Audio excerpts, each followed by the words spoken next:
Demand for Nvidia's GPU chips continues to outstrip supply. In the briefing, CEO Jensen Huang was at pains to point out that the generative AI boom is only just at the beginning. There's been a lot of talk about an AI bubble. From our vantage point, we see something very different. As a reminder, Nvidia is unlike any other accelerator. We excel at every phase of AI, from pre-training and post-training to inference. And with our 2-decade investment in CUDA-X acceleration libraries, we are also exceptional at science and engineering simulations, computer graphics, structured data processing, to classical machine learning. Nvidia sales in the 12 weeks ended October were $57 billion.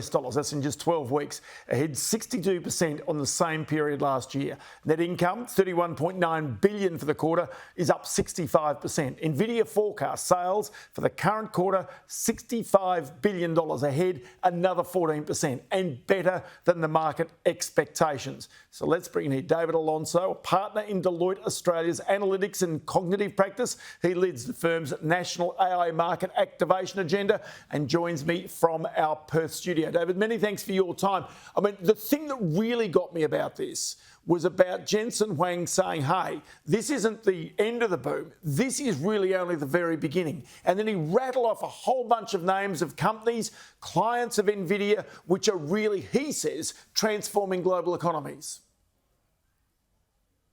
Yeah, thank you, Russ. And look, I've been in the industry for about 2 decades, and what we see is that AI is the fastest accelerating technology in the history. And so those results from Nvidia and Jensen's comments are really not a surprise. I think what we see in the market is that we are moving from hype to a level of reality. And that reality is that organizations, some of those names that Jensen mentioned, industries are looking to be AI fueled, but then also nations are looking to become AI nations. And what it means for Nvidia is that obviously the demand for the cloud GPUs and their new chips, the Blackwell chips, are essentially off the charts. And so that is clearly accelerating. And if you think about the economic impact, those organizations, industries, and nations that see AI being at the center of their economic growth and the next economic cycle, Nvidia sits right at the middle of that cycle, and therefore we can anticipate Nvidia continue accelerating at pace. Okay, so this has all happened very quickly in the space of pretty much 2 years for businesses to get themselves sorted out. What I'm wondering is whether the Australian companies that you advise, whether they understand the urgency of getting these chips into their systems, using this sort of, if you like, capability to advance the tools that they use, the way in which they use their own information internally, whether they understand the urgency of not being left behind.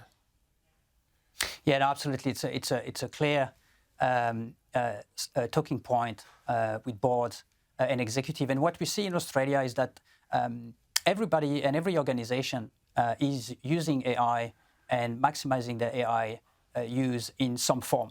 And obviously some industries are more advanced than others. We see the energy and resources has been investing in AI for a number of decades already. So I think what's important is that every organization really shift to that acceleration and also understand the impact that acceleration has in terms of supply chain and access to chips. And so our organizations and industries in Australia, as well as us as a nation, need really to focus on how can we secure and be sovereign in our own AI, so having access to the right compute with the right energy, obviously being an AI nation powered by clean compute, but then also having the right data, the right models, and then the right skills as well. So there's a full spectrum of activities and focus our executives need really to think about, and the acceleration and the access to that backbone, to that AI economy is quite critical.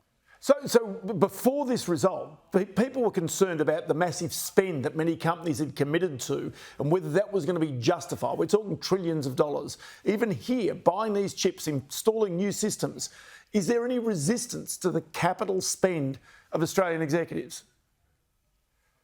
Well, I mean, there's a lot of investment in Australia. I mean, if you look at the news cycle, there's a lot of investment in data centers, and so there's a number of accelerators with hyperscalers or the data center developers. So organizations are pushing for it. There's a lot more demand when it comes to remain competitive. AI is critically important. So having access to that level of compute is front and center for executive. As I said, some are moving at a faster pace than others, but what is for sure is that the rest of the world is accelerating.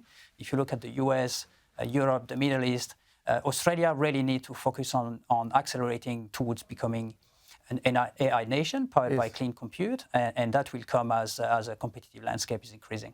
Indeed. I'll tell you what, David Alonso, partner at Deloitte, Australia's analytics and cognitive practice, many thanks for your time on the program today.